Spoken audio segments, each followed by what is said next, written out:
तो भाई अपन लोग गैसियस स्टेट पढ़ रहे थे। मैंने कुछ होमवर्क में क्वेश्चंस दिए थे तुम लोगों को, याद है?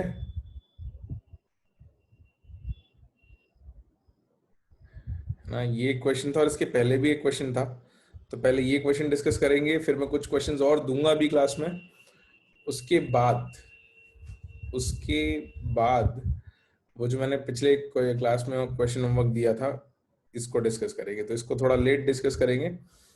पहले ये वाला question and then a few more questions in the class and then we'll go back to our homework question. तो बताओ भाई, क्या आंसर आ रहा है इसका? हाँ भाई जनता, A and C, B and D, A C, काफी भांति भांति के उत्तर मुझे मिल रहे हैं। C and D, A only. अच्छा, समझते हैं। देखो, पहले ये समझते हैं कि भाई ये कह क्या रहा है। लेट्स ट्राई एंड अंडरस्टैंड कि what the question and options are saying. तो क्वेश्चन तो सिंपल सी बात है, कह रहा है कि इनमें से जो करेक्ट है रियल गैस के लिए वो सिलेक्ट कर लो। तो अगर ऑप्शन समझ में आएंगे तो हम बता पाएंगे कि भाई क्या करेक्ट है। तो limit p tending to zero में मैंने आप लोगों को लास्ट क्लास में एंडिंग में समझा दिया था कि लिमिट का मतलब होता है कि वो वैल्यूज को अप्रोच कर रही है। मतलब क्या है कि limit p tending to zero कहने का मतलब ये हो गया कि भाई प्रेशर जो है that is tending to the value zero, which means it's almost zero. Practically वो zero नहीं हो सकता, it's not achievable. तो zero pressure is not achievable for a gas. अगर कुछ गैस है तो कुछ तो प्रेशर होगा ही होगा। बट हाँ, टेंडिंग टू जीरो मतलब बहुत ही लो प्रेशर है, मतलब the least possible achievable pressure है। तो अगर बेटा प्रेशर बिल्कुल टेंडिंग टू जीरो हो गया तो वॉल्यूम टेंडिंग टू क्या हो जाएगा? अगर प्रेशर जीरो टेंड करेगा तो वॉल्यूम किसको टेंड करेगी? इन्फिनिटी को। सही बात है ना? The volume will tend to infinity, यानी वॉल्यूम बहुत बहुत बड़ी हो जाएगी। इन्फिनिटी कहने का मतलब ये होता है। तो आप लोगों को सिखाया था मैंने कि अगर कोई रियल गैस है और उसकी वॉल्यूम बहुत ज्यादा बड़ी हो जाए, मॉलिक्यूल्स बहुत ज्यादा दूर हो जाए, तो उस केस में हम क्या इग्नोर कर सकते हैं? इंटरेक्शन और साइजेस में से किस किस को इग्नोर कर सकते हैं? साइज तो इग्नोर हो गई, क्या हम इंटरेक्शन भी इग्नोर कर पाएंगे? कि अगर इनफाइनाइट को अप्रोच कर रही है वॉल्यूम, तो मॉलिक्यूल्स अगर बहुत ही ज्यादा दूर हो गए तो इंटरेक्शन भी इग्नोर हो जाएंगे ना। भाई वॉल्यूम बड़ी होती है तो हम बी को इग्नोर करते हैं, लेकिन अगर वॉल्यूम बहुत ही ज्यादा बड़ी हो जाए, मतलब टेंडिंग टू इन्फिनिटी, तो तुम दोनों को इग्नोर कर सकते हैं ना बेटा। तो एक बात यहाँ पे आ रही है कि भाई दोनों चीजें इग्नोर हो पाएंगी, इसकी भी बात करेंगे। इसी तरीके से टी टेंडिंग टू इन्फिनिटी, अगर टेम्परेचर इन्फाइनाइट को टेंड करेगा, तो अगर प्रेशर कांस्टेंट है ना, प्रेशर कांस्टेंट है और टी टेंडिंग टू इन्फिनिटी हो गया, तो कांस्टेंट प्रेशर पे अपन ने पढ़ा था कि sir V proportional to T होता है। याद आ रहा है? आइडियल गैस में पढ़ा था कि जैसे जैसे टेम्परेचर बढ़ाएंगे वॉल्यूम बढ़ती जाएगी। तो यहां भी बेटा क्या होगा कि अगर प्रेशर तो फिक्स्ड है, टेम्परेचर अगर इन्फिनिटी टेंड करेगा तो वॉल्यूम कहाँ टेंड करेगी? कहाँ टेंड करेगी वॉल्यूम? बताओ। इन्फिनिटी, बिल्कुल। यहां भी इन्फिनिटी टेंड कर रही है। तो ये भी वही बात हो गई ना जो भी थोड़ी देर पहले कर रहे थे कि वॉल्यूम अगर इन्फिनिटी टेंड करती है, बहुत ज्यादा ही वॉल्यूम हो जाती है, तो बी भी इग्नोर होगा। वॉल्यूम बड़ी होने पे तो बी इग्नोर होता है, लेकिन अगर एक्सट्रीमली लार्ज वॉल्यूम हो गई तो हम इंट्रैक्शन भी इग्नोर कर देंगे कि मॉलिक्यूल्स बहुत ही ज्यादा दूर दूर हो जाएंगे। तो उस केस में इंट्रैक्शंस भी इग्नोरेबल हो जाते हैं। तो अगर दोनों केसेस में वॉल्यूम टेंडिंग टू इन्फिनिटी हो रही है, किसमें? प्रेशर टेंडिंग टू जीरो में और टेम्परेचर टेंडिंग टू इन्फिनिटी में। तो अगर दोनों इंटरेक्शंस इग्नोर हो गए तो बेटा क्या फॉलो हो जाती है उस केस में? रियल गैस के लिए क्या फॉलो कर सकते हैं अपन?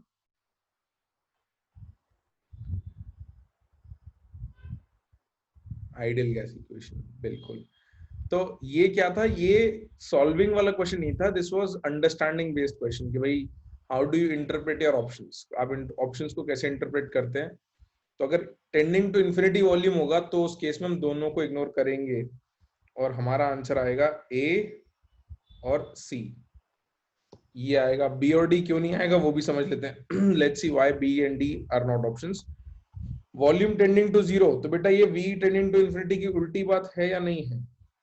Volume tending to zero, molecule बहुत पास पास आ गए, मॉलिक्यूल पास पास आ गए तो क्या कुछ भी इग्नोर कर पाएंगे हम?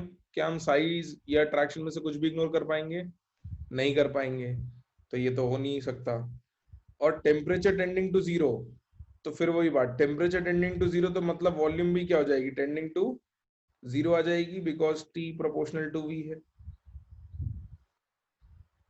ऑप्शन बी और डी एक ही बात कह रहे हैं कि भाई वॉल्यूम टेंडिंग टू जीरो है, वॉल्यूम बहुत कम है, वॉल्यूम बहुत कम है, तो PV equal to NRT use नहीं कर सकते, तो इसलिए option B and D are not correct.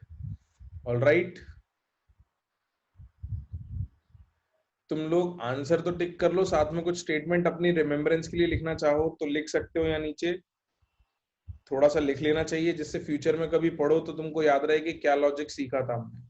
तो लिख सकते हो कि भाई ए और सी में वॉल्यूम टेंडिंग टू इंफिनिटी है, वॉल्यूम अगर इंफिनिटी को टेंड करेगा, वॉल्यूम अगर इंफिनिटी को टेंड करेगा तो मॉलिक्यूल्स बहुत दूर दूर हो जाएंगे। मोहित बेटा ए में वॉल्यूम इंफिनिटी कैसे हुआ, कैसी बात कर रहे हो? पी प्रोपोर्शनल टू 1/v होता है कि नहीं होता? तो भाई वॉल्यूम, प्रेशर अगर कम करोगे तो वॉल्यूम बढ़ेगी, प्रेशर अगर जीरो को जाएगा तो प्रेशर जीरो को कब जाएगा, जब वॉल्यूम कहाँ जाएगी, इंफिनिटी। अरे विजिक्षु बेटा सुनेगा तो समझ में आएगा ना, समझाई तो रहा हूँ, भी खत्म कर दिया समझाना मैंने, है ना? तो तुम भूल जाते हो बार बार, तो मैं क्लास और स्कूल का एग्जाम्पल दिया था विजिक्षु, भूल गए फिर से? कि भाई अब तुमको, अगर स्कूल छोड़ो, तुमको ऐसा पूरे शहर में खाली छोड़ दिया, तो फिर तो तुम्हारा इंटरेक्शन भी किसी काम के नहीं रहा ना, अब तुम इतनी दूर दूर हो गए कि इंटरेक्ट भी कैसे करोगे आपस में, तो इंटरेक्शन जीरो है, साइजेस इग्नोर हो गए, सब इग्नोर हो गया। सिंपल सी बात है, वी टेंडिंग टू इन्फिनिटी अगर आ गया तो सब इग्नोर कर देना, सिंपल सी बात है, इतनी सी बात है। तुम चाहो तो इसको यहाँ नीचे लिख लो कि when volume tends to infinity real gas behaves like an ideal gas, ऐसा एक स्टेटमेंट यहाँ पे ऐड कर लो तो काम हो जाएगा। हाँ वेदांत कह रहा है सर लाइक ड्यूरिंग लॉकडाउन हमारा कोई इंटरेक्शन नहीं होता, सही बात है। तो लिख लो, जल्दी लिख लो, मतलब इतना टाइम नहीं लगना चाहिए यार हमको एक क्वेश्चन पे, एक क्वेश्चन पे इतना टाइम देंगे तो कैसे काम चलेगा? ये तो सिंपल है, मतलब एक बार समझ लिया तो सिंपल सी बात है। बिल्कुल, तो क्या हो गया, ए और सी में आइडियल गैस इक्वेशन फॉलो हो रही है कंडीशन में, इसलिए PV equal to NRT is correct. और इन कंडीशंस पे आइडियल गैस इक्वेशन फॉलो नहीं हो रही, इसलिए PV equal to NRT is not correct, बिल्कुल सही बात है। ठीक है, आई एम एक्सपेक्टिंग कि सबने लिख लिया होगा। मैं एक दो सिंपल सिंपल क्वेश्चन और करवा दूं, फिर आपको जो थोड़ा अच्छा वाला क्वेश्चन था वो करवाऊंगा और पूछूंगा भी कि किस किस का आंसर आ गया, किस किस ने सही से कर लिया सॉल्व। लिखें अगला सवाल, लिखें लिखे लिखे। नहीं नहीं बेटा, करेक्ट फॉर रियल गैस ही लिखा है, तो रियल गैस अक्षर, real gas ideal gas equation कब फॉलो करेगी वही तो बताना है। ये तो फॉलो करेगी नहीं ना, नहीं रियल गैस कैसी बात कर रहे हो अक्षर? यही तो कह रहा, रियल गैस आइडियल गैस कब बन जाती है, या रियल गैस आइडियल गैस की तरह कब बिहेव करती है, इन कंडीशन पे। बस, हो गया था वैभव, हाँ सही है। वो क्वाड्रेटिक बना के ही करना था वो वाला सवाल, वो मैं करता हूँ डिस्कस, एक बार आपसे एक दो सवाल पूछ लूं उसके बाद, हाँ उसमें बस यही इंपॉर्टेंट था कि क्वाड्रेटिक बनाई कि नहीं बनाई। चलो करते हैं, पहले दूसरे सवाल पूछ लूं दो, उसके बाद अपन आगे बढ़ते हैं। तो लिखो बेटा सवाल, क्वेश्चन लिखो, the values of van der Waals constant a for gases,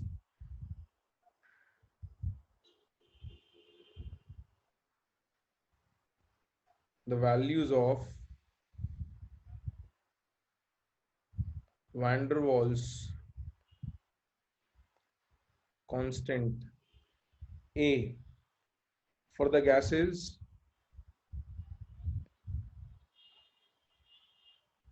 O2, N2, NH3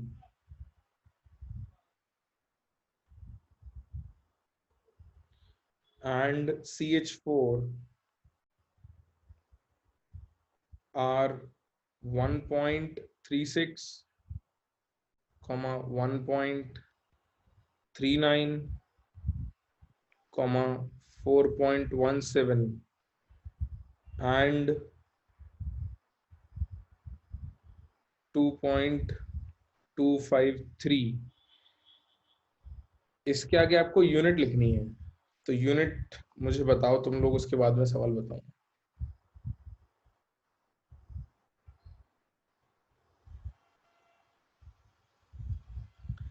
unit बताओ, उसके बाद मैं बताऊंगा। न्यूटन? नहीं नहीं भाई, न्यूटन कैसे होगा? ए की यूनिट क्या आएगी? तुमने यूनिट्स एंड डायमेंशंस पढ़ा होगा। कोई यूनिट नहीं है। अरे नहीं नहीं, यूनिट आएगी यार, कैसी बात कर रहे हो? ए की यूनिट याद रखनी है। डायमेंशनल एनालिसिस पढ़ा होगा ना? कैसी बात कर रहे हो यार, नहीं पढ़ा? अरे रे, झूठ बोल रहे हो क्या?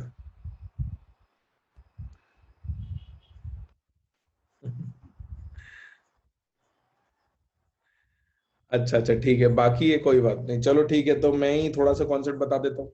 जब पढ़ोगे तो तुम्हारे काम भी आ जाएगा। सुन लो सुन लो सुन लो, मैं सिखा रहा हूँ।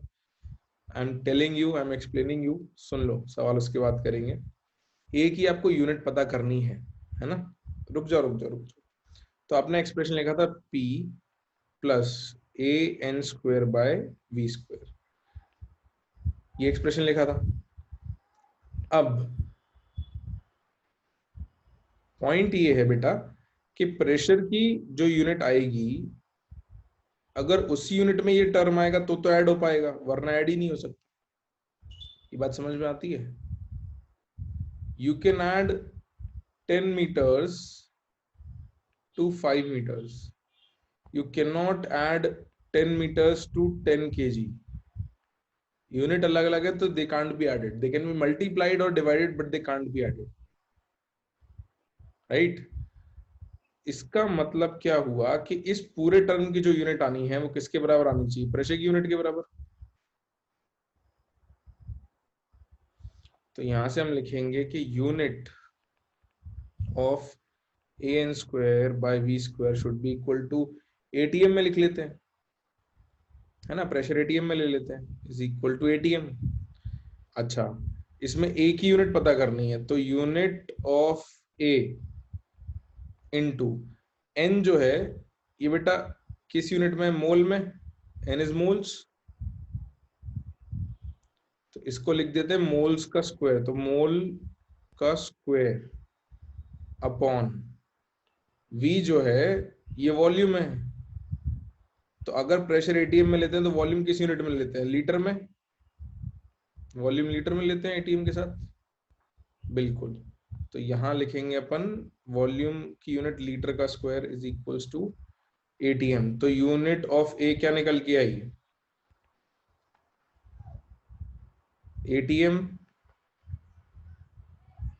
Litre square upon mole square,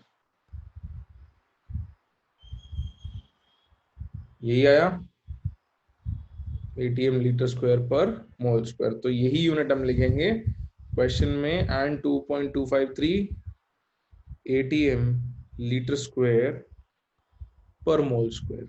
ठीक है, ये आपको पता होनी चाहिए। अजब यूनिट नहीं है बेटा, बहुत सारी यूनिट आएंगे ऐसे, तो ये तो छोटी सी बात है। लिखो, रिस्पेक्टिवली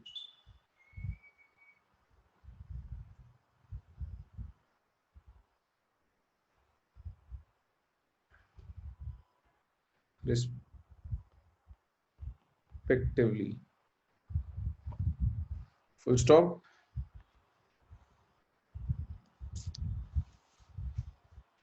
हाँ हाँ बिल्कुल विभव, आर की भी ऐसी कुछ यूनिट निकालते हैं अपन, बिल्कुल। रिस्पेक्टिवली फुल स्टॉप, उसके आगे लिखो the gas which can most easily B liquefied is, the gas which can most easily be liquefied, most easily be liquefied is,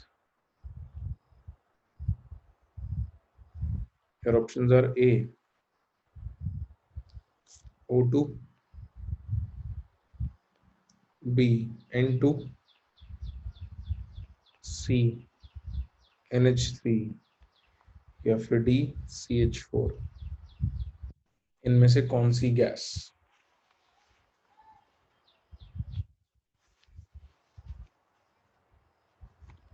हाँ पार्थ बेटा, मैं बता दूंगा, अभी वो डाउट भी बता दूंगा, चिंता मत करो, है ना। ये डिस्कस कर लें, उसके बाद मेरे को बता देना।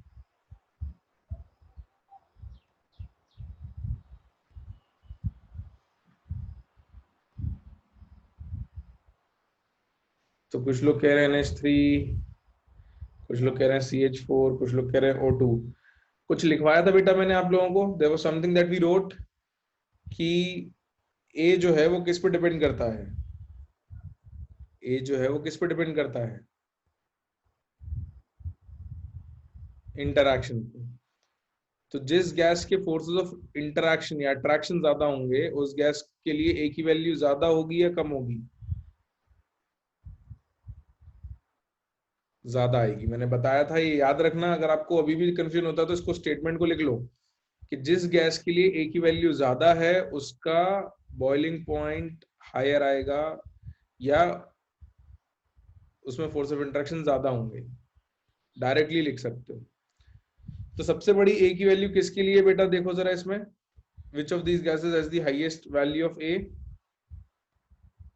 NH3 है ना। NH3 के लिए जो वैल्यू है वो हाईएस्ट आ रही है। इसका मतलब NH3 का बॉइलिंग पॉइंट सबसे ऊपर है, और जिस गैस का बॉइलिंग पॉइंट ऊपर होता है उसको लिक्विफाई करना आसान होता है, क्योंकि वो उतनी जल्दी लिक्विड में कन्वर्ट हो जाएगा। ठीक है, तो आंसर क्या आने वाला है finally? What will be the answer? C, NH3। तो तुम चाहो तो डायरेक्टली लिख सकते हो, greater the value of a, easier it is to liquefy the gas, higher is the temperature। तुम चाहते हो तो मैं लिख भी देता हूं यहाँ पे नीचे, greater the value of A, comma, higher is the boiling point,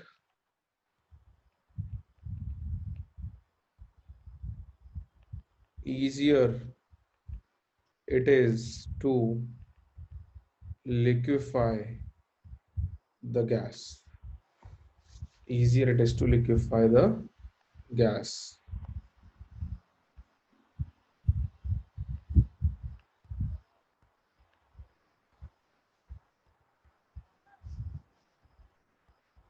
नहीं नहीं करो बेटा, तुम तो उल्टा कह रहे हो ना, लिक्विफाई करने के लिए एनर्जी थोड़ी देनी पड़ेगी। मैं समझाता हूँ, रुक जाओ। ये लिख लिया क्या?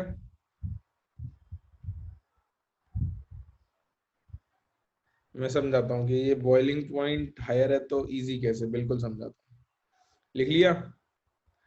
चलो तो एक थोड़ा सा एग्जांपल याद कर लेते हैं। जैसे हीलियम जो होती है, हीलियम का बॉइलिंग पॉइंट होता है 4 केल्विन, यानी -269 डिग्री सेल्सियस। ठीक है, कितना?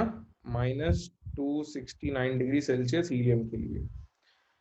और यही आप अगर नाइट्रोजन की बात कर लो तो ये आ जाता है -150 के आसपास आता है, मेरे को एग्जैक्ट याद नहीं, बट रफली लेट्स से -150 डिग्री सेल्सियस के लिए N2। तो बेटा ये बताओ कि इन दोनों में से कौन सा टेम्परेचर पहुंचना आसान है, -150 के -269?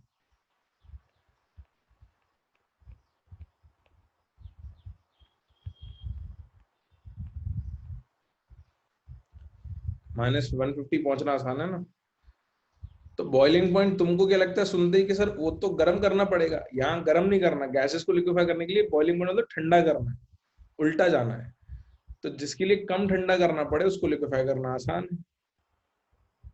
ठीक है, तो इसलिए जिसका ए बड़ा, जिसका बॉइलिंग पॉइंट ज्यादा, उसको लिक्विफाई करना आसान है, क्योंकि वो लिक्विड में, हमको तो उल्टा करना है, बॉइल नहीं करना है, हमको उल्टा करना है। जैसे पानी की बात करें, लेट्स से H2O गैस को लिक्विड में बनाना है, तो अपने को तो लिक्विफाई करना है, उल्टा करना है। तो बेटा रूम टेम्परेचर पे H2O गैस रहेगी क्या? नहीं ना, वो तो वैसे ही लिक्विड है।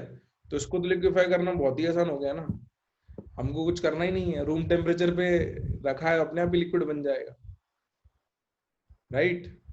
तो बॉइलिंग पॉइंट में पे लिक्विफाई होता है, लेकिन अपने को उल्टा करना होता है। ठीक है, सबको क्लियर है ये बात? सिंपल सी बात है ना, नॉट टू टफ। लिक्विफैक्शन मतलब लिक्विड में कन्वर्ट करना, बिल्कुल। Liquefaction means converting to liquid. All right, चलो एक सवाल और कर लें, फिर अपन जो मैंने होमवर्क दिया था उसको डिस्कस करेंगे और थ्योरी आगे बढ़ाएंगे जल्दी से। एक सवाल और। नहीं नहीं विधान बेटा, I am not freezed, I am moving. लिखो question. A real gas most closely approaches the behavior of an ideal gas at. Question. A real gas most closely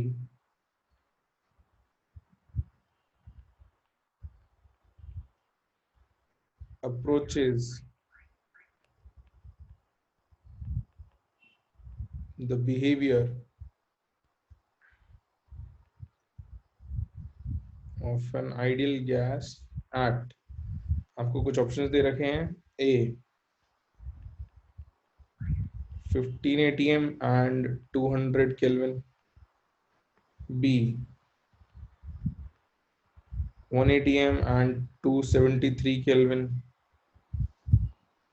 C 0.5 atm and 500 Kelvin, या फिर D 15 atm and 500 Kelvin। तो इन चारों में से कौन सा? बहुत ही ज्यादा सिंपल सवाल है ना, तो दिक्कत तो नहीं होनी चाहिए। गलत जवाब अभी भी मिल रहे हैं तो मुझे बड़ा दुख हो रहा है कि कुछ लोग अभी भी गलत जवाब दे रहे हैं। तो मुझे आंसर मिल रहे हैं बी और सी। इस सवाल को करने के लिए कोई कैलकुलेशन की जरूरत है क्या भाई? ये नंबर तो दे रखे हैं, बट क्या इसमें कोई कैलकुलेशन की जरूरत है? नहीं है, सिर्फ लॉजिक लगाना है। क्या सिखाया था? रियल गैस का बिहेवियर आइडियल गैस को ज्यादा अप्रोच कब करता है? जब टेम्परेचर क्या हो? कम। कौन कह रहा है कम? पिटाई हो जाएगी। हाई टेम्परेचर होना चाहिए, हाई। तो हाई टेम्परेचर कहाँ मिल रहा है भाई? इन दो ऑप्शंस में। और प्रेशर क्या होना चाहिए? लो। तो लोएस्ट प्रेशर कौन सा ऑप्शन में है? सी में। तो लो प्रेशर और हाई टेम्परेचर का कॉम्बिनेशन एक ही ऑप्शन में है, दैट इज योर आंसर। हाँ मेरे को पता है, इसे सिंपल से सवाल करा चुका हूँ।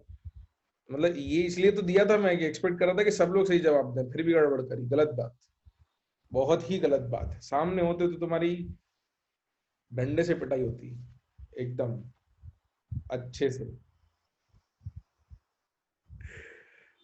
चलो कोई बात नहीं, अब तुम नहीं हो सामने तो क्या कर सकते हैं, जब मिलोगे तब कर लेंगे।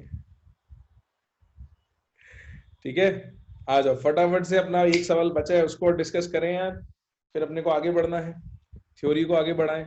कोशिश करेंगे अगले 2 लेक्चर में या 3 लेक्चर में अपन चैप्टर को खत्म ही कर दें। चलो अगला सवाल जो पिछला था, एक्चुअली क्लास में जो दिया था मैंने, कि at low pressures if RT is equals to 2 root A dot P then the volume occupied by real gas is, ये आपसे पूछा था, है ना भाई? क्या आंसर आ रहा है, कोई बताएगा मेरे को? What is the answer? पहले आंसर करते हैं फिर डिस्कस करेंगे कि भाई कैसे होगा। रूपांशु डिपेंड करता है वो तो कि पिटाई पड़ती है नहीं। हाँ भाई, कुछ लोग कह रहे हैं ए, कुछ लोग कह रहे हैं सी। और कोई आंसर है किसी के पास? डी। और कोई आंसर? Any other answer? एक ही बच रहा है वैसे तो। बी कोई बोल रहा है क्या? बी बोल दिया, विजिक्षु ने बोल दिया कि सर मैं बोल देता हूँ, कोई नहीं बोल रहा तो चिंता मत करो। मोहित भी आ गया विजिक्षु को सपोर्ट में कि सर बी। सही में आंसर आया था कि ऐसे ही बोल दिया विजिक्षु और मोहित है? सी आएगा बिल्कुल। जो बच्चों ने सॉल्व किया है बेटा, सही आंसर है C. Correct answer is C. कैसे आता है समझ लेते हैं। It's not tough, it's not at all tough, आसान ही है। बस देख लेते हैं। अपने को क्या वॉल्यूम निकालनी थी और अपने को बस ये ध्यान देना था कि लो प्रेशर बोला है भाई। तो लो प्रेशर कंडीशन में क्या इग्नोर करना है अपने को? लो प्रेशर कंडीशन में क्या इग्नोर करना है?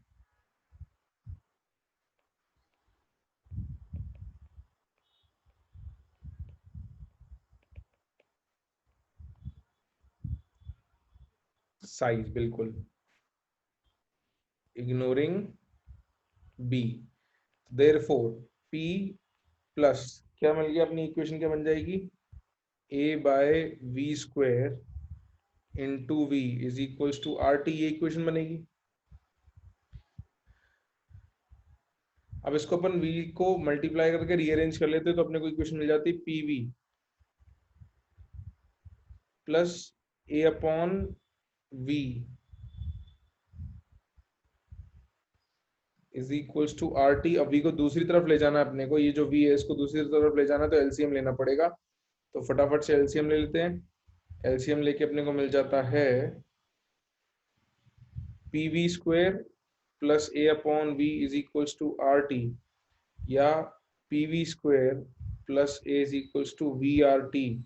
when you rearrange this you get p v square minus rt into v plus a equal to 0।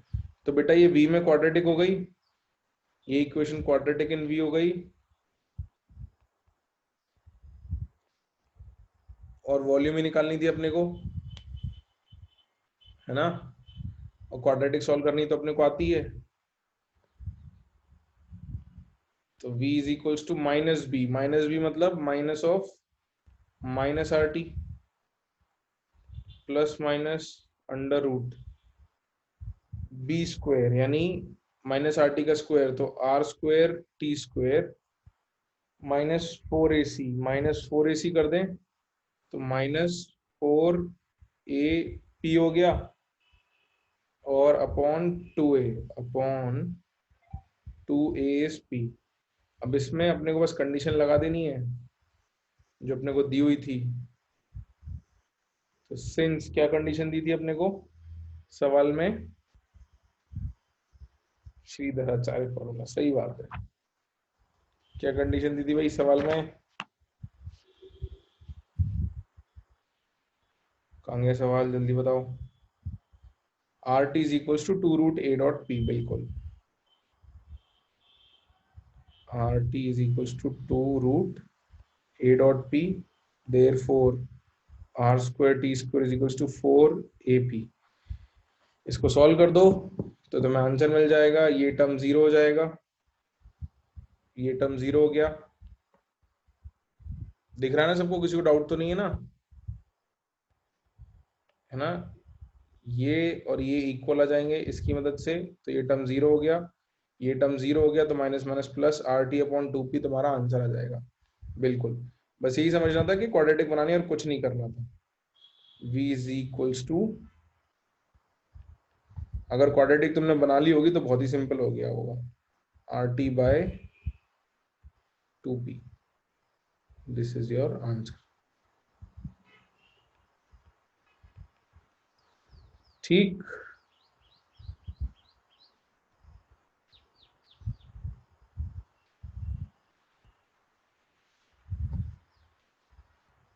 उत्कर्ष बेटा, वॉल्यूम ऑफ मॉलिक्यूल स्मॉल नहीं करते हैं बेटा।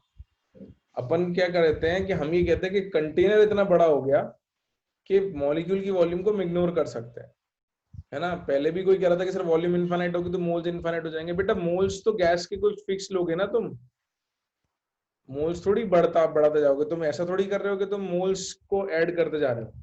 तुम एक सैंपल ऑफ गैस लेते हो और उसका टेम्परेचर अगर इनफाइनाइट पहुंचाते हो तो मोल्स तो फिक्स्ड है, वॉल्यूम बढ़ती है ना? तो this was something someone was asking, तो मैंने बता दिया। जल्दी से नोट कर लो, फिर अपन आगे थ्योरी को बढ़ाएं आगे। आपकी रियल गैस इक्वेशन की थोड़ी बात खत्म करें, एक नया टर्म पढ़ें, बॉयल्स टेम्परेचर क्या होता है। हाँ पार्थ बेटा ठीक, तुम ही कह रहे थे, याद आ गया। तो बॉयल्स टेम्परेचर पढ़ लें, उसका फॉर्मूला आपको याद रखना है। फिर लिक्विफैक्शन ऑफ गैसेस और क्रिटिकल कांस्टेंट्स पर आगे बढ़ते हैं आज। पढ़ा क्या किसी ने एनसीईआरटी से क्रिटिकल कांस्टेंट, लिक्विफैक्शन? वैभव यार अभी तो मैंने आज बैठ के सारे डाउट्स क्लियर कर दिए व्हाट्सएप पे, कैसी बात कर रहे हो। हाँ एक दो जगह हो सकता है कुछ कुछ लोगों को कम रिप्लाई किया, रिप्लाई कम तो नहीं, मतलब कर तो देता ही हूँ मैं सबको रिप्लाई। अभी मेंस की वजह से ये था कि थोड़ा 12th वाले बच्चे और जो ड्रॉपर बच्चे उनको टाइम ज्यादा देना पड़ रहा था। हाँ ऑनलाइन कम रहता हूँ, ये तो ऑब्वियस है, क्योंकि टाइम ही नहीं मिलता है क्लासेस में, तो ऑनलाइन कैसे आएंगे। हाँ प्लस अभी 1 तारीख से थोड़ा बिजी ज्यादा चल रहे थे, क्योंकि 12th वाले बच्चों के मेंस के पेपर्स थे 1 से 6 सितंबर तक, तो दिक्कत ज्यादा थी।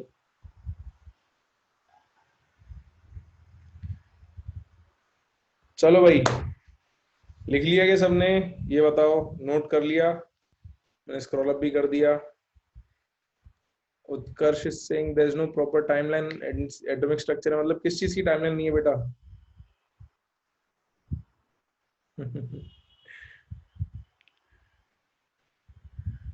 हाँ एक्चुअली वो भी हो गया था कि मैसेजेस बहुत सारे हो गए थे, टीचर्स डे के इतने सारे मैसेजेस थे, सबको एक एक करके मैंने रिप्लाई किया था। बट वो इतने मैसेजेस थे, इतने सारे बच्चों के थे, पुराने नए, जो बहुत पहले के फर्स्ट बैच के स्टूडेंट्स हैं उनके भी, कि it really got me tired मतलब। बट ठीक है, इट्स वर्थ इट, अच्छा लगता है मैसेजेस पढ़ के जब आपके स्टूडेंट्स के मैसेज आते हैं। I know I could have send to all, but I didn't wanted to send to all, मैं सबको रिप्लाई करना चाहता था, इसलिए मैंने एक एक करके रिप्लाई किया। It took time but it's okay.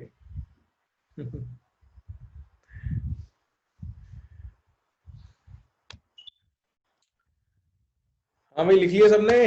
पढ़े आगे, जल्दी बताओ।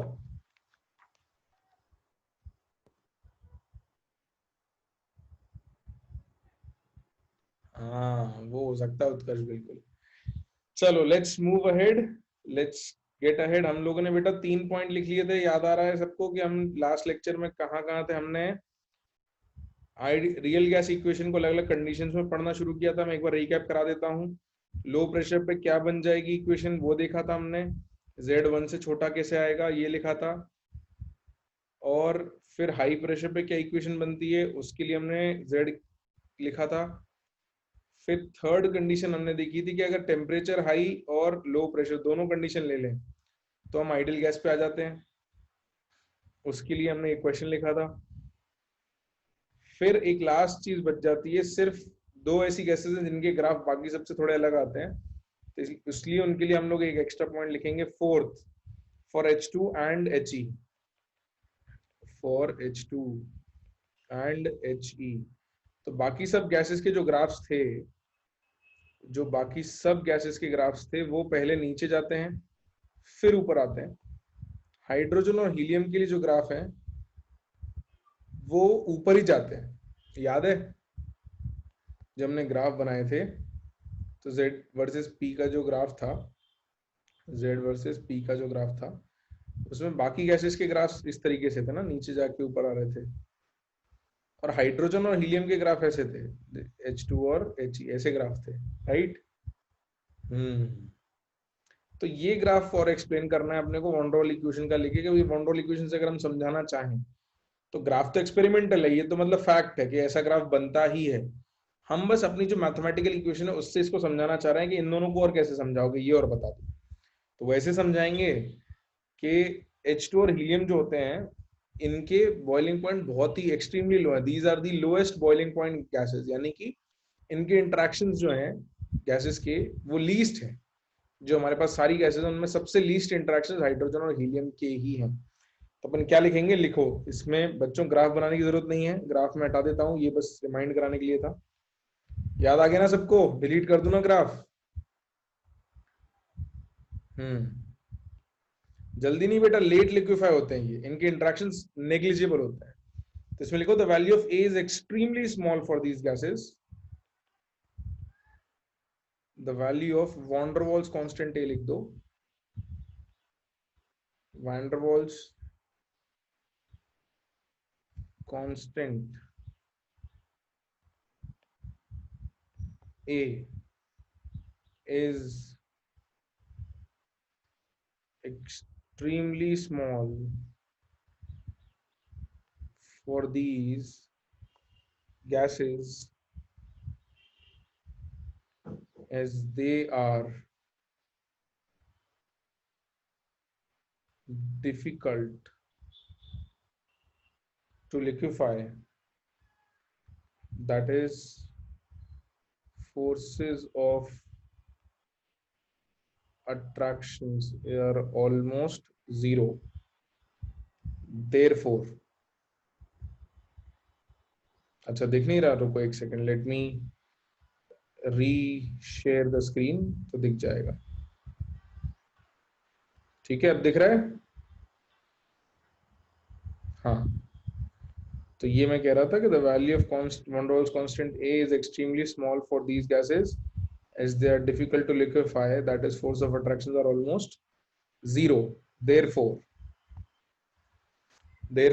a को इग्नोर हम कर देंगे इन गैसेस के लिए परमानेंटली, तो P into V M minus B is equal to R T, ये डेरिवेशन हम पहले भी कर चुके हैं, वही वाला आएगा, तो you get P V M upon R T minus P B by R T is equals to 1, which gets you to Z is equals to 1 plus PB by RT.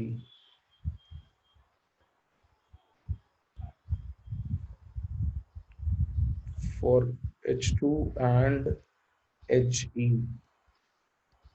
Therefore, Z is greater than 1. तो इसलिए इनका graph हमको 1 से ऊपर जाता, इसलिए नहीं, मतलब दिखता तो है, वो तो फैक्ट है, उसको हम एक्सप्लेन इस तरीके से कर रहे हैं कि इस तरीके से वी कैन एक्सप्लेन कि भी इनका ग्राफ जो है वो 1 से ऊपर आना चाहिए, क्योंकि इनके फोर्स ऑफ इंट्रैक्शन जो है वो ऑलमोस्ट टेंडिंग टू 0 है। ठीक,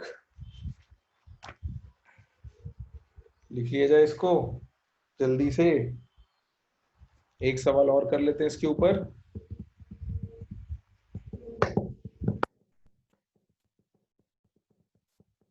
और फिर हम लोग बॉयल्स टेम्परेचर पढ़ेंगे आज के, बॉयल्स टेम्परेचर क्या होता है। After Boyle's temperature we will move on to liquefaction of gases.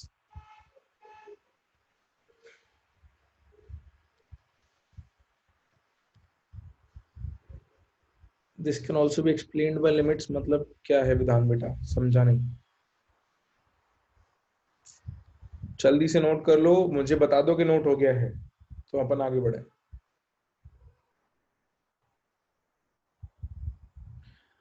नहीं अक्षत बेटा, एक्सट्रीम लो प्रेशर हो गया तो Z इक्वल टू 1 टेंडिंग हो जाएगा। देखो मैं बता देता हूँ, सुन लो सुन लो सुन लो, जो लोग कह रहे थे ना, ये किसी को डाउट आ रहा था, लिख लिया? हाँ चलो, तो एक्सट्रीम लो प्रेशर का मतलब बता देता हूँ। देखो तुम भूल जाते हो यार, तुमको जो बताता हूँ मैं, Z और P का ग्राफ बनाया था, फिर तुमको बताया था कि देखो ये प्रेशर जो है किस रेंज में है, 200 400 600 ATM, ठीक है, इस रेंज में है, और ये ग्राफ Z इक्वल टू 1 के ऐसा है, और इसमें फिर तुम ग्राफ ड्रॉ करोगे तो ऐसा ग्राफ आएगा। जनरली एक जनरल ग्राफ बनाता हूं मैं ऐसा। अब एक्सट्रीम लो प्रेशर की बात हो रही है तो इसको अपने को मैग्नीफाई करना पड़ेगा ना, इसको मैग्नीफाई करते हैं, इसको मैग्नीफाई किया अपन ने, 1 ATM तुम्हारा यहाँ आने वाला है, देखो दिस इज 1 ATM, तो ज्यादा मैग्नीफाई हो गया, किस ढंग से लिखा भी है, दिस इज 1 ATM। अब 1 ATM के आसपास मतलब ये रीजन आ गई, और इसको भी अगर तुम मैग्नीफाई कर दो, if you magnify this as well, और इसका ग्राफ अलग से बनाओ कि अगर ये 1 ATM है, इफ दिस इज 1 ATM, तो actual line Z equal to 1 की ये है, और आइडियल गैस की लाइन कुछ ऐसी होगी, या इतनी भी नहीं, मतलब एकदम ही क्लोज होगी ये। तो एक्सट्रीम लो प्रेशर यानी प्रेशर टेंडिंग टू 0 ये है, तो प्रेशर टेंडिंग टू 0 जाओगे तो Z किस रेंज में आएगा, Z क्या आएगा, 1 ही आएगा।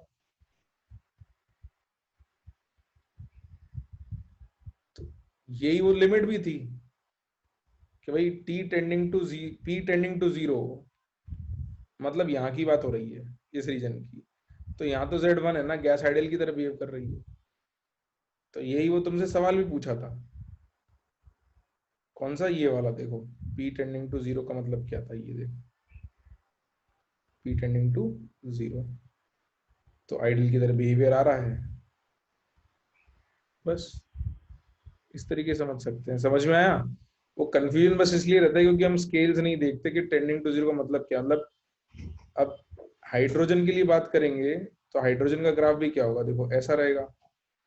अब इस रीजन में मैग्नीफाई कर लोगे तो ग्राफ कैसा आएगा, ऐसा आ जाएगा, ऐसा आएगा। तो z इक्वल टू 1।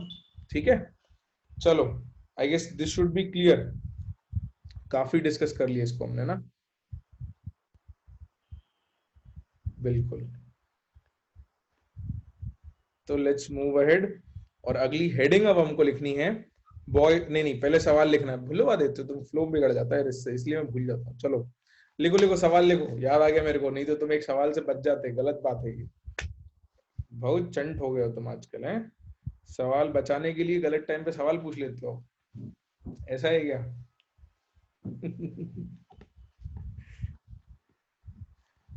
कि सर सवाल पूछे इससे पहले हम ही पूछ लेते हैं सर से सवाल, जिससे सर सवाल नहीं पूछ पाए। समझ रहा हूं मैं बेटा। हम्म।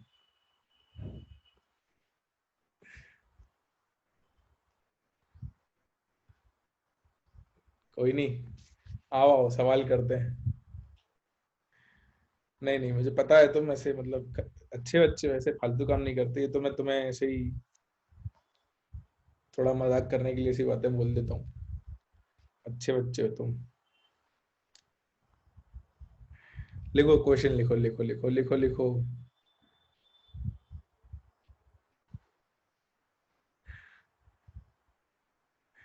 लिखो लिखो लिखो, मजाक कर रहा था यार। लिखो, 10 moles of a real gas is placed in a 20-liter container.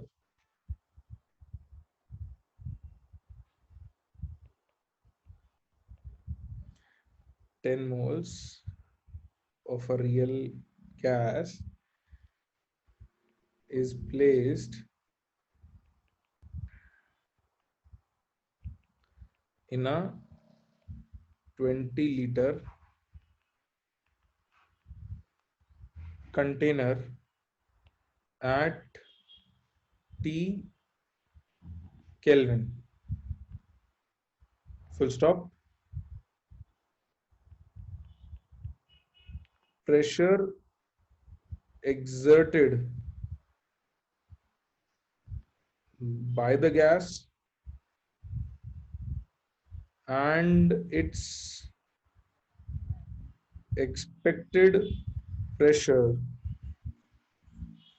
are 0.9 and 1.1 atm respectively. Full stop. Then calculate the value of van der Waals constant A. Then calculate the value of van der Waals constant A।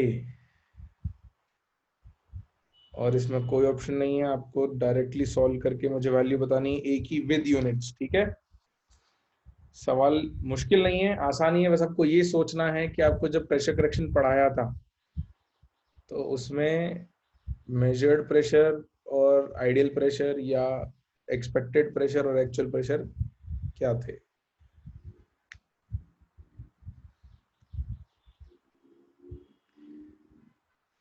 तो ए की value with units बतानी है।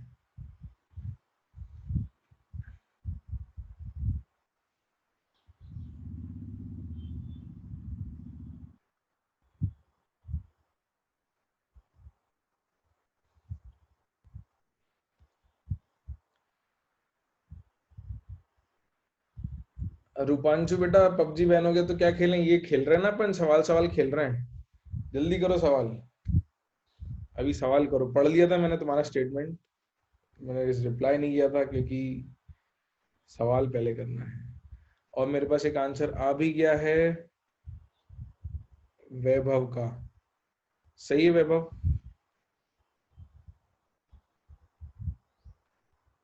Nice.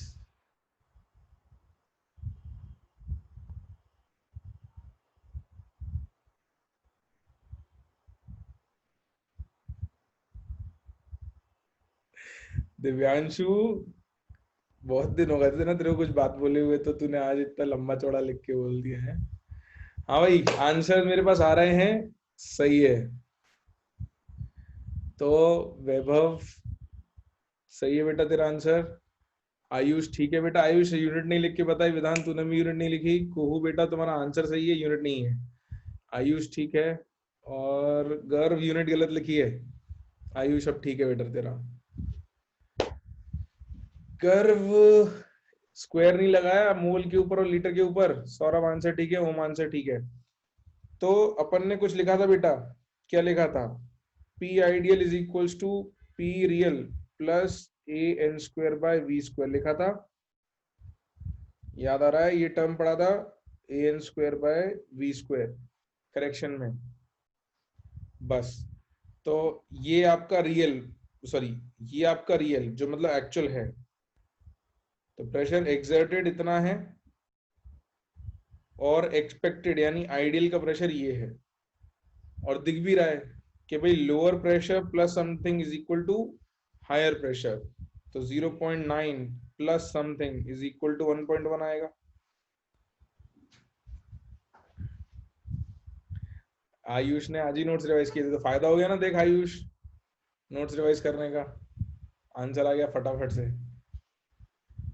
हाँ, ये तेरी class वालों को भी बताना तू कि भाई नोट्स रिवाइज करा करो, जीवन में बहुत भला हो जाएगा। तो बस वैल्यू रख लेते थे बच्चों अपन लोग। देखो, ये रियल का प्रेशर, ये आइडियल का pressure, this is actual, this is expected.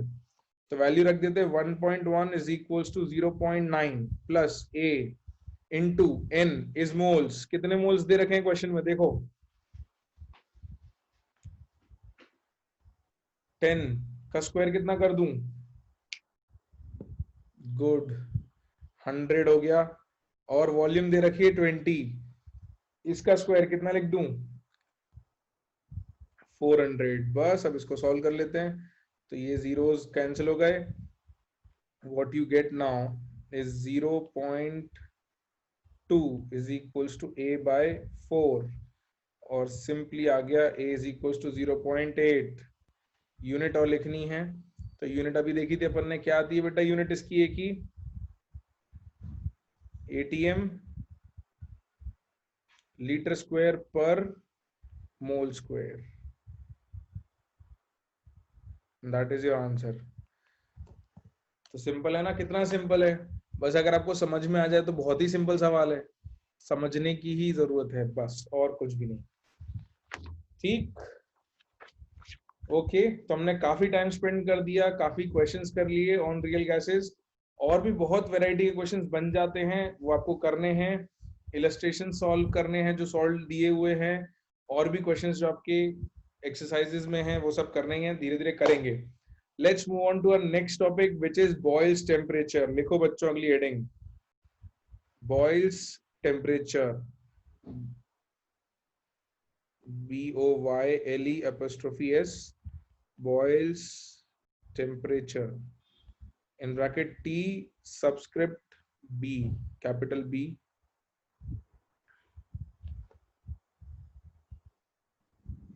Boyle's temperature। तो इसको समझते हैं भाई क्या होता है Boyle's temperature।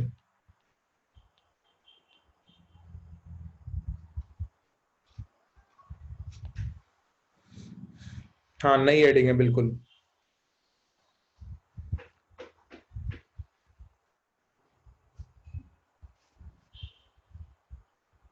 तो इसको लिख लेते हैं, फिर मैं आपसे एक सवाल भी पूछूंगा, कुछ याद दिलाऊंगा कि अपन ने कुछ लिखा हुआ था पहले। इसके अंदर लिखो the temperature at which a real gas behaves like an ideal gas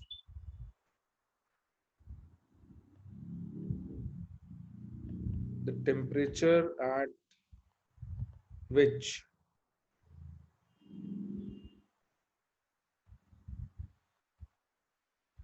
a real gas behaves like an ideal gas in bracket obeys ideal gas equation bracket close over a range of pressure over a range of pressure is called Boyle's temperature. इसका मतलब क्या है वो भी मैं समझाता हूं, अभी लिख लो। एक फॉर्मूला है, ये आपको याद करना है, ये आपको याद होना ही चाहिए, क्योंकि डायरेक्टली फॉर्मूला बेस्ड क्वेश्चन पूछ लेंगे आप लोगों से।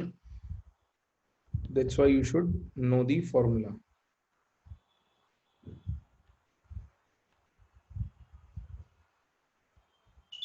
ये लिखो, फिर एक ग्राफ दे रहा हूं, उसके थ्रू मैं समझाऊंगा भी आपको और सवाल भी पूछूंगा, दोनों बातें करेंगे।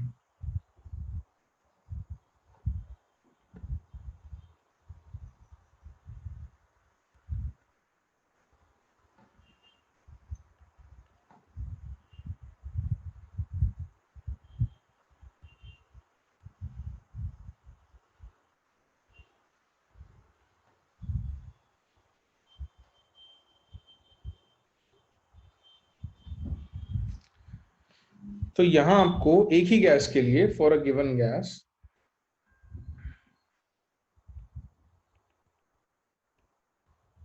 कोई एक पर्टिकुलर गैस के लिए अलग अलग टेम्परेचर पे ग्राफ बना के दिया हुआ है। तो एक किसी टेम्परेचर पे ग्राफ दिया हुआ था आपको,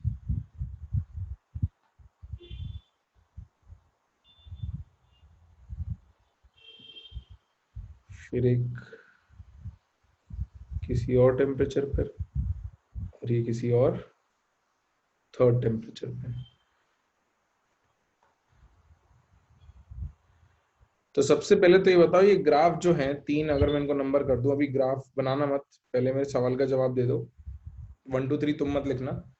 ये जो तीन 1 2 3 ग्राफ दिख रहे हैं, इनमें से कौन सा ग्राफ बॉयल्स टेम्परेचर के लिए हो सकता है? बिल्कुल फेमिलियर ग्राफ होगा, क्योंकि ये ग्राफ हम पहले भी बना चुके हैं। 1 है ना, ये जो दिख रहा है ये बॉयल्स टेम्परेचर का ग्राफ होना चाहिए, क्योंकि हमने लिखा यही था कि भाई वो टेम्परेचर जिस पे रियल गैस आइडियल गैस जैसा बिहेव करे over a range of pressure. तो इसमें ये दिख रहा है कि इस प्रेशर से लेके इस प्रेशर तक काफी 1 के आसपास वैल्यू रहती है इसकी। तो हाईएस्ट प्रेशर रेंज में जो है ये गैस आइडियल गैस की तरह बिहेव कर रही है फॉर ग्राफ 1। तो इसका जो भी टेम्परेचर होगा ये बॉयल्स टेम्परेचर होना चाहिए। तो अब हम इसको क्या करते हैं, 1 2 3 लिखने की जगह हम इसको कुछ और नोमेनक्लेचर दे देते हैं। फिर मैं आपसे कंपैरिजन भी पूछने वाला हूँ कि भाई अगर मैं इसको कह दूं टी बी, इसको कह दूं T1 और इसको कह दूं मैं T2, तो टेम्परेचर का ऑर्डर क्या आएगा बेटा? हाईएस्ट टेम्परेचर कौन सा होगा इनमें? गुड पर्व, गुड, पार्थ, वैभव, गुड, आसिम सही है। Highest will be good. अब अर्नव, उत्कर्ष गुड, सबके आंसर आ रहे हैं स्पर्श। तो आंसर आएगा बेटा टीबी, बॉयल्स टेम्परेचर हाईएस्ट होगा, उससे छोटा T1 और उससे छोटा T2। याद है आप लोगों को बताया था, जितना टेम्परेचर बढ़ाते जाएंगे उतना गैस का बिहेवियर किसकी तरफ जाता जाएगा? आइडियल गैस की तरफ, बिल्कुल। तो जितना गैस ठंडी होगी उतना उसका डेविएशन ज्यादा होगा, right. TB tends to infinity तो नहीं, मतलब इंफिनिटी में फिर उसका रियल बिहेवियर ही नहीं रहेगा, फिर तो पूरी की पूरी गैस ही आइडियल हो जाएगी। तो अगर जब उसका रियल बिहेवियर है, मतलब डेविएशन भी है, ऐसा नहीं है कि डेविएशन नहीं है, तो उसमें बट ये काफी हाई टेम्परेचर होगा। This will be quite a high temperature, की डेविएशन भी है बट उस डेविएशन में वेरिएशन बहुत कम है। ठीक है, तो यहाँ जो टीबी है ये बॉयल्स टेम्परेचर हमारा हो गया। इस पे मैं सवाल करवाऊंगा, एक टेम्परेचर और पढ़ाऊंगा आपको, एक नहीं दो और, क्रिटिकल टेम्परेचर और इन्वर्जन टेम्परेचर, तो उनके फॉर्मूलेज रिलेटेड होते हैं। तो ये पढ़ने के बाद फिर अपन बॉयल्स टेम्परेचर, क्रिटिकल और इन्वर्जन से रिलेटेड क्वेश्चंस करेंगे। लिख लिया क्या यहाँ तक सबने? ग्राफ बना लिया? तो हमारा अपनी अगली हेडिंग की तरफ जाएं।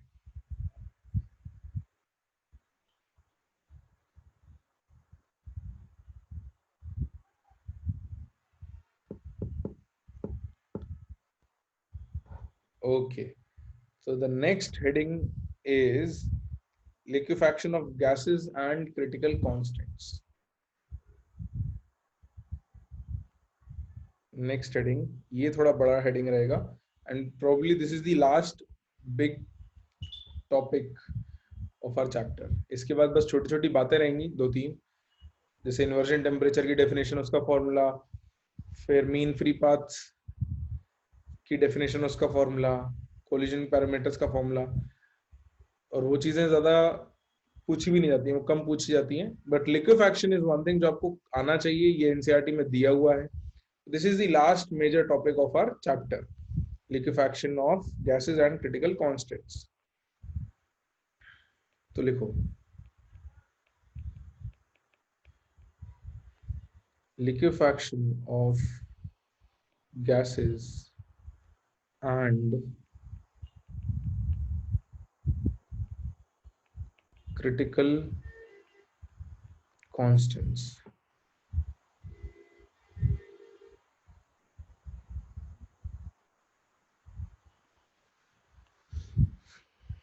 बिल्कुल नई हेडिंग। हाँ भाई, तो किसी ने एनसीईआरटी में से पढ़ाएगा इसको? एंड्रयूज आइसोथर्म ब्रैकेट में लिख भी लेते हैं, चलो एंड्रयूज आइसोथर्म के नाम से कुछ हेडिंग है, एंड्रयूज आइसोथर्म्स।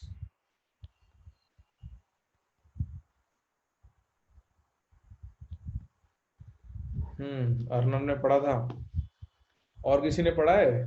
थोड़े ग्राफ एनसीईआरटी में देखने को मिलते हैं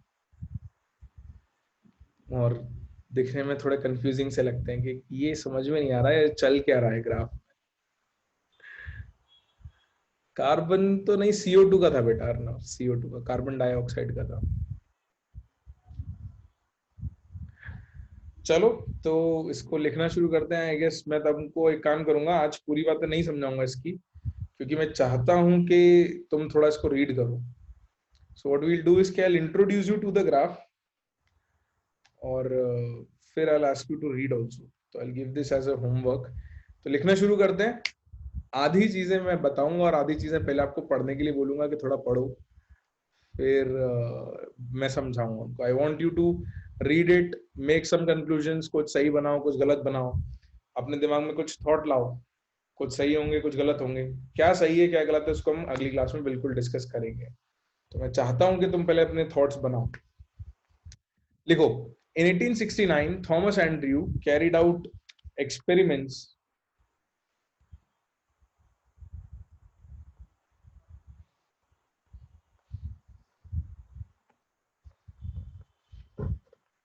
in 1869 Thomas Andrew carried out experiments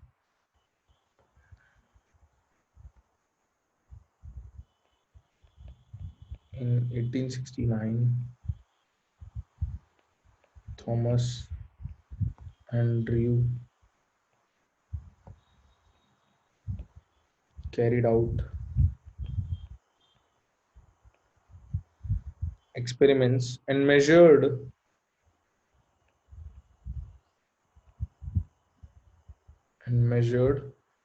P-V।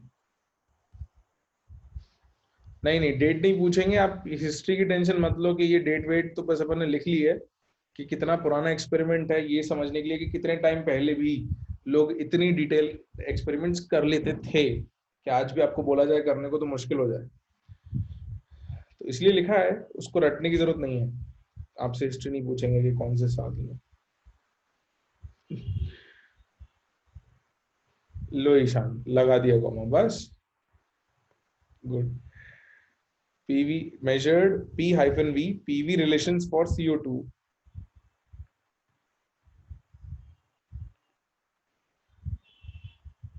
For CO2 at various temperatures as shown in the graph, as shown in the graph. तो उसके नीचे अपने को ग्राफ बनाना है.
ऐसा कुछ ग्राफ मिलता है.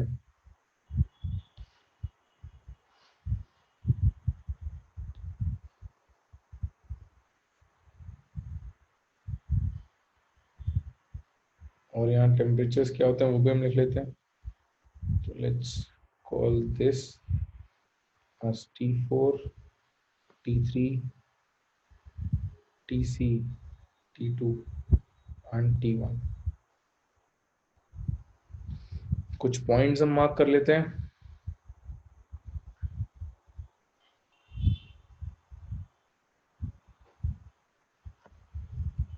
ठीक है, स्क्रॉल अप कर दिया है मैंने. रूपांशु कह रहा है why no Indian names are heard by us. बिल्कुल बताऊंगा बेटा कि why no Indian names are heard by, है ना. बिल्कुल बताऊंगा कि क्यों नहीं सुने जाते और क्यों फ्यूचर में हो सकता है कि ज्यादा सुनने को मिल जाए आपको. This point will be marked as Y. This point, तो कुछ पॉइंट्स मार्क करेंगे ग्राफ पे.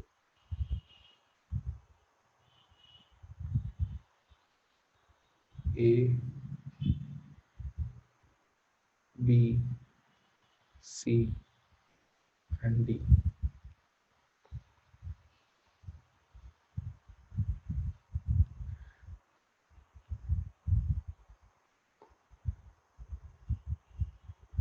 This was made for CO2, इनको हम कहेंगे isotherm. Isotherm stands for constant temperature. यहाँ वैल्यूज टेम्परेचर की मैं लिख देता हूँ। T4 was at 50 degrees Celsius, T3 was at 31.1 degrees Celsius, TC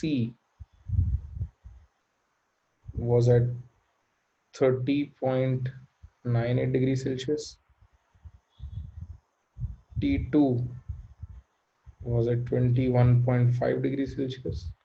आपको ये वैल्यूज रटने की जरूरत नहीं है, ठीक है। You don't need to remember the values of temperatures.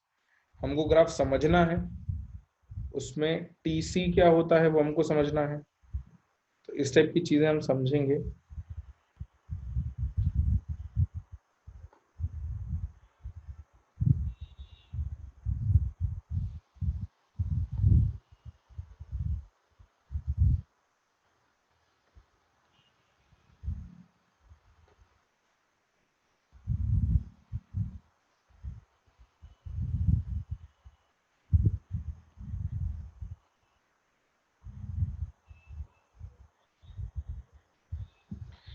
तो इतना ग्राफ बना लो, इसमें PC, VC, TC।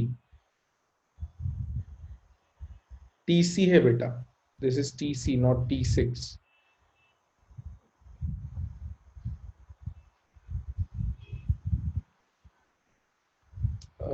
Rupanshi says because we Indians were talented, but focus और education was not there। मैं इससे ज्यादा ये कहूंगा बेटा कि देखो, फोकस ऑन एजुकेशन,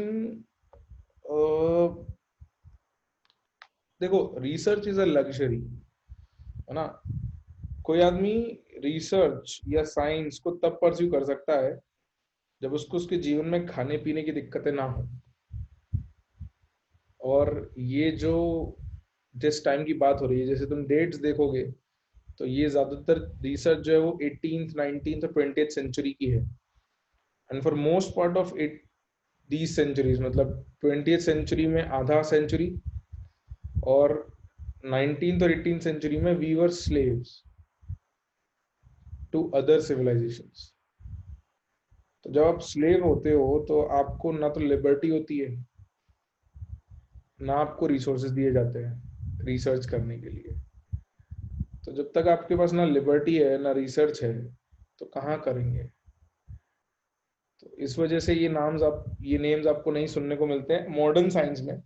अगर आप थोड़ा पुराना जाओगे मैथ्स में, आपको बहुत सारे ऐसे रिजल्ट्स जो आज आप यूरोपियन नेम्स से पढ़ते हो, you will see those results already being in existence there in old Indian literature। तो ये सब बातें हैं, ये सब बातें अपन करेंगे बाद में किसी दिन, थोड़ा टाइम होगा क्लास के सिवा। तो अगर आप थोड़ा रिसर्च करोगे तो बहुत बहुत मैथमेटिकल रिसर्च, मैथमेटिकल एनालिसिस सब आपको मिल जाएगा इंडियन ओल्ड लिटरेचर में।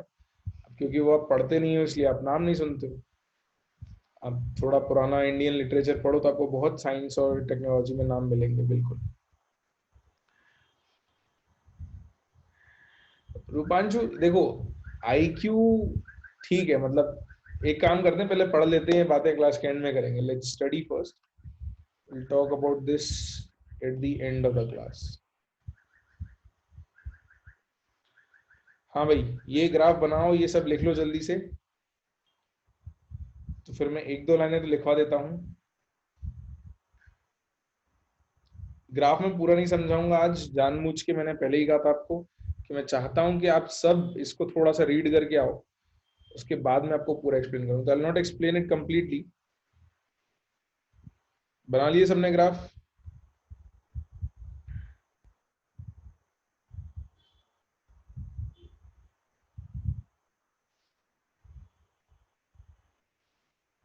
ठीक है, तो इसके नीचे हमको कुछ ऑब्जर्वेशंस लिखनी है।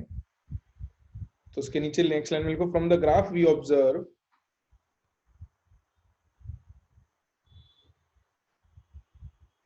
From the graph we observe, number one, at high temperatures, in bracket, like T4, comma, the isotherm looks like those of an ideal gas. Looks like those of an ideal gas. तो देखो बेटा T4 पर ये graph hyperbola है, दिख रहा है hyperbola जैसा। P वर्सेस V हमने प्लॉट किया था, याद हो किसी को तो? We plotted P versus V at a constant temperature और वो हाइपरबोला आया था आइडियल गैस के लिए, आया था बिल्कुल अक्षत। सी सब्सक्रिप्ट इज फॉर क्रिटिकल, ये मैं पढ़ाऊंगा आपको, चिंता मत करो। तो यहाँ क्या दिख रहा है कि भाई हाई टेम्परेचर अगर है तो ग्राफ आइडियल गैस के लिए जैसा होता है वैसा दिख रहा है, which is a normal observation, how it should be, right? ऐसा ही होना चाहिए था, इसमें कोई दिक्कत नहीं है। फिर second point, at low temperatures, at low temperatures, in bracket, like at T1, bracket closed, the curves have altogether a different appearance. The curve has altogether a different appearance.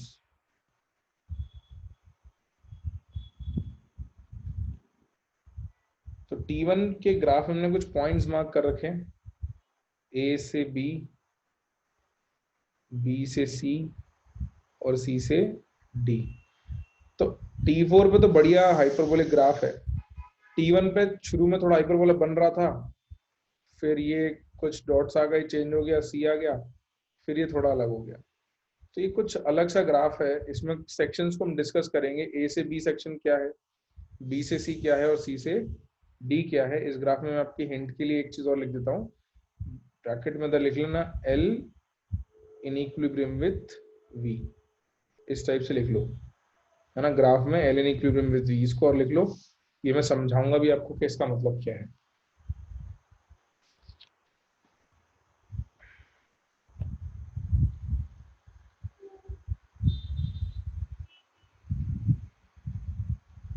L is for liquid बेटा, L is for liquid, V is for vapors, समझाऊंगा मैं, I'll explain, don't worry। लिख लिया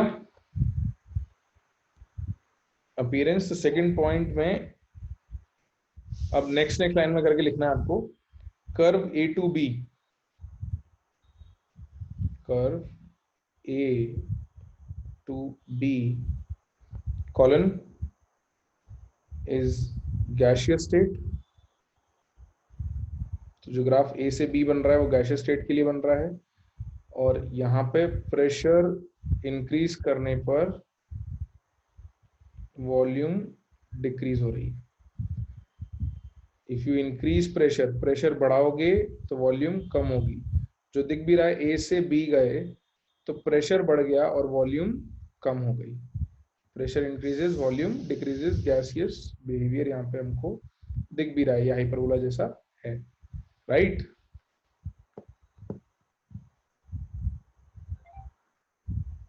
फिर उसके बाद at point B column liquefaction starts,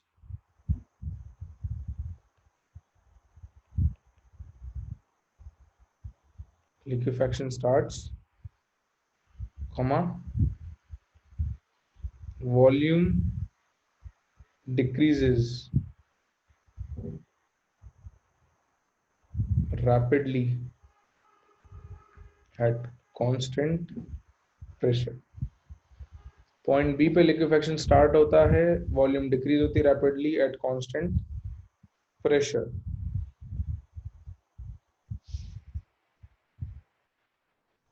फिर between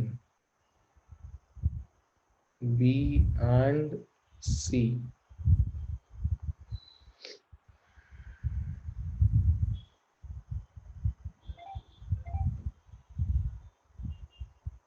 between B and सी।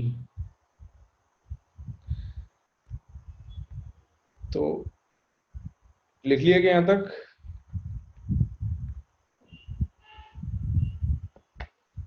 हाँ, तो इसको मैं नहीं समझा रहा हूं, क्योंकि अब मैं ये तो चाह रहा हूं कि तुम ये पढ़ के आओ जरा कि ये क्या चल क्या रहा है, ये मतलब ए से भी तो मैंने बता दिया, बी पे क्या शुरू हो रहा है ये भी बता दिया, लेकिन अब इसके आगे क्या चल रहा है ये थोड़ा तुम्हें पढ़ना है। तो to read about Andrews isotherm graph, देखो एनसीईआरटी में दिया हुआ है, और इसको मैं एक्सप्लेन करूंगा अगली क्लास में। पीसी, वीसी, टीसी, ये तीन टर्म हमने देख रहे हैं ग्राफ में, पीसी, वीसी और टीसी क्या होते हैं, इनकी डेफिनेशन, इनके फॉर्मुलेस भी लिखवाऊंगा। But I want you to read this in NCERT, make your own understanding, and then I will explain this. ठीक है, तो एनसीईआरटी रीड करनी है। अक्षत, लिक्विफैक्शन और लिक्विफिकेशन एक ही बात है, एक हो रहा है एक हम करवा रहे हैं, बस इतना है।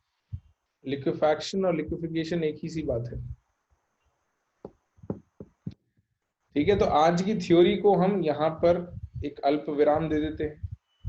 We are giving some rest to the theory for today's lecture here.